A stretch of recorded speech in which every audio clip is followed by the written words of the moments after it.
Son 60 kilómetros entre o sur de Lugo e Valdeorras, concéntrase o 66% da produción louseira de España. 41 empresas galegas producen anualmente 262.000 toneladas de lousa xa cortada e preparada para colocar, que supoñen unha facturación de 225 millóns de euros. No que son unhas 2.400 postos de traballo directos. Eso é o que é o canteira, a fábrica.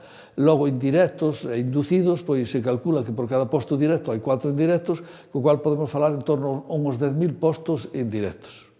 Francia, Alemaña, Gran Bretaña e Bélxica son os principais mercados da lousa galega. De feito, a exportación é o grande músculo da lousa destas montañas onde empeza Galicia. Nos exportamos o 95% que producimos, é dicir, somos o sector en tanto por cento máis exportador de España. Entonces podíase pensar, bueno, para o mercado nacional a vos non nos interesa, non, o sea, no mercado nacional nos interesa moito, porque esas toneladas que non van ao mercado exterior a fazer presión se consumen no mercado nacional. Porque polas súas características antiabsorbentes, pola súa capacidade illante, pola súa polivalencia construtiva e tamén pola rigorosa selección de cada peza, a lousa galega é un produto moi cobizado.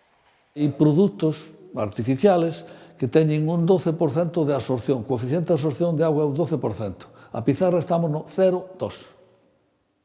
Sabes? 0,02, o sea, nada. Non absorbe. Por tanto, resiste as inclemencias do tempo, xa sea cando hai xeada. Entonces, se tú tens un material poroso, despois, cando quenta o sol, eso expande e rompe a luz material, non sabes?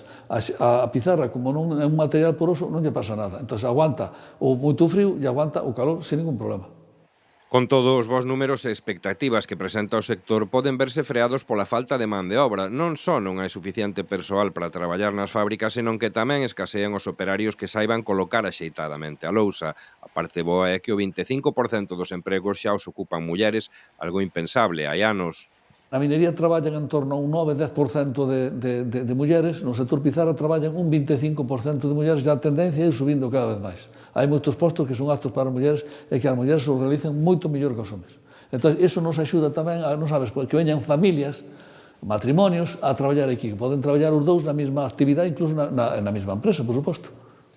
Outro reto é dar saída comercial a ese arredor do 70% de material que sae das minas e que acaba convertido en refugallos nas ladeiras dos montes. Xa hai proxectos para a súa posta en valor.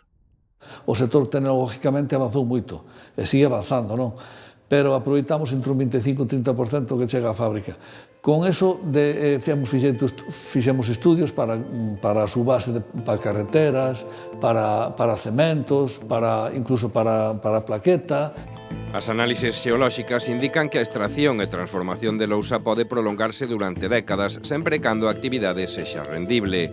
As innovacións tecnolóxicas e a aposta pola calidade servirán para potenciar un material duro e resistente, pero tamén delicado e flexible.